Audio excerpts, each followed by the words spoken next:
This is one of the most influential games to date, and I had no relationship with it growing up. I've only heard of Final Fantasy VII from the endless browsing on YouTube as a kid. I grew up with one of these instead, the Nintendo 64. It has my favorite game of all time on this system, and it shaped me to love Nintendo. But outside their games, I grew curious about other consoles. I mean, I had an original Xbox and 360 at one point, but the red ring and game selection I just wasn't fond of. What the fuck? I had no attachment to those. I was actually introduced to Final Fantasy through Kingdom Hearts officially. It was my first time seeing these characters in a game, and the rest was basically history. I've gotten a chance to play basically like the new gen Final Fantasies, anything from 10 and onward, and for the most part, I enjoyed my time with those games. And it always struck me as curious as to why Final Fantasy VII was everyone's favorite game. And then comes the release of the remake, finally a chance to play one of the GOATs of all time. And to be honest, part of me felt like a kid again, reliving that want of trying new games. I played it, and don't get mad, I didn't fall in love with it initially, and I dropped the game for a couple years actually. Now Final Fantasy Rebirth is around the corner, and I thought to myself, I needed to finish this game, and just like before, that feeling of wanting to try a new game started to take over. I finished a playthrough of Final Fantasy VII Remake, and I want to let you guys know my experience from someone who didn't play the original, and to see if it genuinely holds up. These are my feelings on the Final Fantasy VII Remake.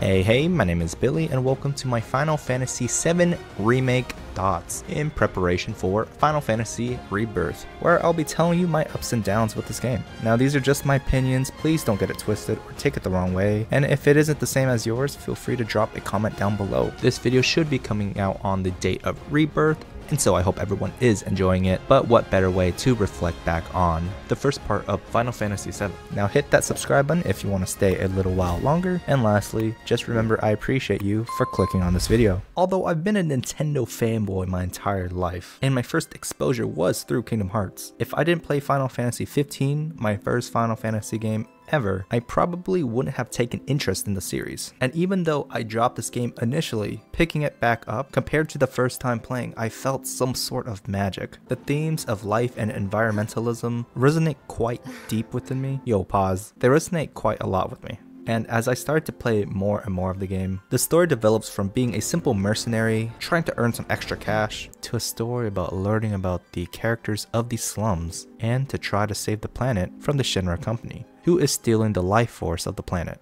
Now, there will be twists and turns, lots of chunks of confusion, and even by the end of the game, I don't think everything is really answered, especially when it comes to these arbiters of fate, which when they're around, they're supposed to be set in stone your destiny. And yeah, there's like tidbits of information, but that's really what Rebirth is going to be for, I think. But I digress. Throughout the game, you're going through all of these towns of poverty, and you really get to see the happiness or internal conflicts that come along with it. I also like that the story continues on the path where it feels like you already know these characters and all of its awkward glory. Well. Sure did. Huh? Wait a minute, did you just... Nope. The story itself is a slow and gradual grow. There will be a lot of downtime between certain chapters, and although the story is progressive and we get to learn more about who the real enemy or who the real threat is, those downtimes are associated with slow pacing, where it feels almost like filler sometimes. Sometimes talking to 3 NPCs or something just to get to the meat and potatoes, or it's accompanied by backtracking. But when the story notes hit, they hit. The only real issues I could say about the story and presentation is one, it can get a little too awkward. Like real talk, I mean, this is a little bit too much. And yeah, making you watch it. Is this how you like it? How about this? Or maybe this?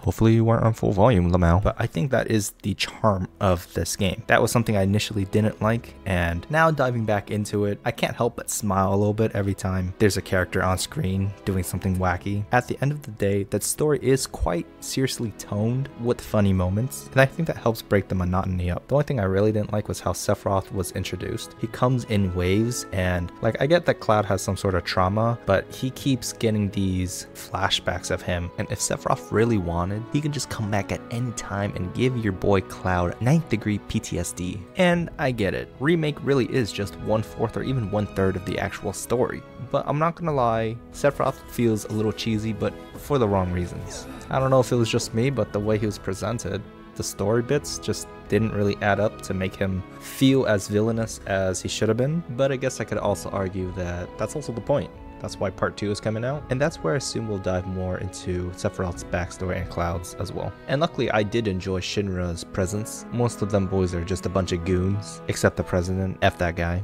I think I would have enjoyed the story a bit more if it wasn't so slow paced. From my understanding, because this is really just the beginning part of Final Fantasy VII, a lot of sections that used to be short in the original have been elongated to heaven and back. AKA, there are some pacing issues. There's just a lot of times where you're just walking or going through an alleyway, and I think most infamously, the hand section with Aerith. Oh my god, this section alone. My recording says it took about 7 minutes, and that's only 1 out of the 3 to 4 times you gotta do it. But on the contrary, I did like the story beats like Wall Market, which again, surprisingly I didn't like before, but I love now. Gosh, the underground arena is so cool. And surprisingly, from chapter 9 and onward, it got a little dark. From some characters getting off, oh my baby girl Jessie, to the sector plate dropping. Honestly, that was crazy. That was, oh. And this whole rescue mission for Aerith was actually great. And you know what else was awesome? The combat. Oh my god, the combat is fantastic. Okay, back when I originally played the game, it took me about 25 hours to get to Wall Market, which is just insane when you think about it, because that's only half the game. That's like chapter 8, chapter 9. And it was because I didn't use the assess materia. And dude, I am monkey. It is so essential to get the enemy's weaknesses to turn the tide of the battle. And it was definitely a reminder that this game is not pure action combat. In fact, it elegantly melds the old turn-based style combat with some new action-based combat, thanks to the active time battle system. As you continue to wail on the enemies, your ability gauge starts to build up, and once it fills up a segment, you're able to wreak havoc with magic or use a specific weapon ability. I think this is great. I do think it's a little bit delayed sometimes, but that's just a minor gripe for how fun it is. You have weapon-specific skills that you can inherit over time. Of course, you have all different types of elemental magic that you can strengthen over time. There are summons for bosses, and they look phenomenal. Oh my god, the punch it packs. And the game even has a little skill tree for each weapon you have in the game. So if you really want to build out a specific playstyle, you're free to. But it's not that in-depth. And the materia system, it's like a mini inventory management minigame on its own. This is the basis of Final Fantasy VII, being able to mix and match which materia, which magic skills, which passive skills each of your characters can get,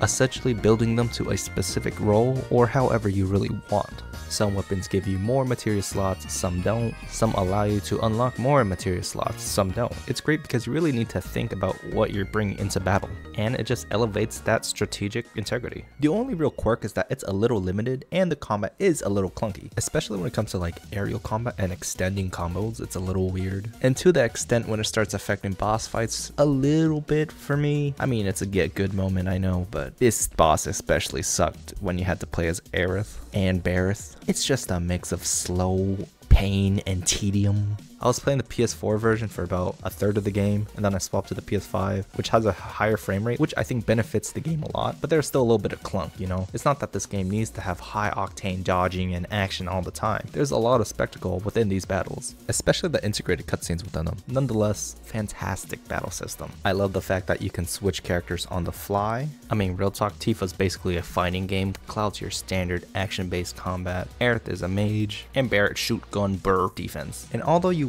weren't really in charge of your party the whole time, the game basically does force you to switch out party members due to the narrative. It did make me try playstyles that I thought I would have never played, and it made me grow with the character more. For example, I actually started to like Barrett's playstyle. Honestly, we should talk about the characters. Nearly everyone, except the president, again, F that guy, is very likable. Everyone in this game has charm. Cloud is this awkward mercenary who really doesn't know how to associate with any human being, really, but slowly towards the end of the game, he becomes a little bit more sociable. Tifa's high energy, high octane, but she's very sentimental as well. Aerith, who seems like a delicate flower, is a little bit feisty. And Barrett is just a big old bear. Like, yeah, he's a little grumpy sometimes, but he's a good dude. I love the way these characters play off each other.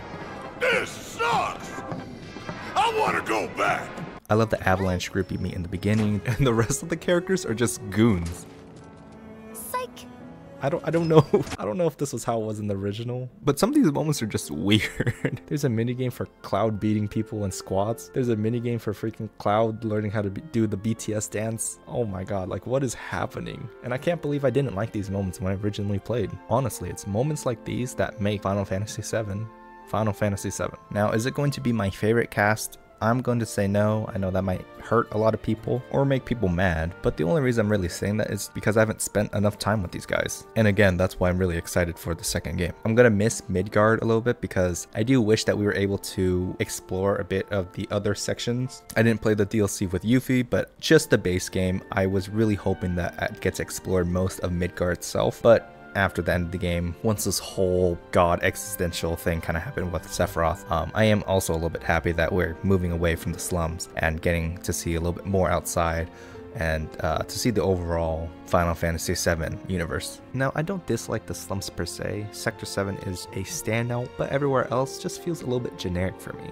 Basically, anytime we were outside of the slums, whether we were actually inside the sector itself, exploring the outskirts of the slums, literally anything else, I was visually having a better time. For some reason, the lighting in the slums just doesn't feel right. Sometimes it can look magnificent, sometimes it looks so bad. I don't know if it's bloom or if it's sharply on the character, but this game can have the best lighting system I've possibly even ever seen to a subpar or sometimes even gross looking one. Like this guy, he's a ghost. He's so white. I'm gonna use wall market one more time because I do think that it's kind of the peak of this game, but the bustling lights and the lively city, everyone kind of talking. This is the type of visual gameplay that keeps me intrigued, this type of eye candy. I do have some final thoughts on the side quests, and that probably also contributes as to why I don't like the slums as much as a location. That's why I'm excited for Rebirth, but most of the side quests are really just go to this person, talk to this person, kill a couple things, come back, and that's about it. This sucks. I understand the moral is that you're helping them out for the most part, and some of them do have interesting stories.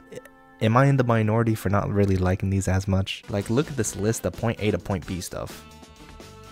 And those are really just my thoughts of Final Fantasy VII. Overall, I really did enjoy the package. Definitely, gameplay was a big highlight. I didn't really mention the music. The music is fantastic. There were some tracks that I just didn't like, period, but the overall music of this game was fantastic, which is also something I didn't like originally, but it just grew on me. Obviously, the battle track and Air's theme is and the graphics, oh my god. Even though I played on the PS4 version for a while, this game still looked absolutely amazing. And although I am able to see the good in this game, I'm just gonna be honest, even though I'm gonna give it a pretty respectable score in my opinion, this game does just feel a little bit more like a heightened tech demo. If the game just gave me a bit more freedom, this game would have been so much better. But obviously that's not in tune with the narrative. One more thing I didn't mention was the final boss battle. That shit was epic. It was the culmination of learning and mastering the combat system because Sephiroth was pretty damn hard. I think Final Fantasy VII Remake gets a B+. It doesn't quite hit that A area because it doesn't hit hard enough for me. And again, I gotta keep repeating it, this is only part of the game. I did get to play the Rebirth demo a little bit, and holy shoot, I think the combat was made faster a little bit, and I'm hoping that the open world really complements this portion of the game. I'm really excited for it, but let me know your thoughts down below in the comments. Are you excited for Final Fantasy VII Rebirth? And also, what are your opinions on the remake itself? Did you guys like it? Did you also think it was a little bit too hand-holdy? And while you're at it, if you want to stay a little bit longer, feel free to hit the like and subscribe button to stay a little bit longer, as it really helps me out. This video should be coming out on the day of Rebirth, so see you guys pretty soon. Peace!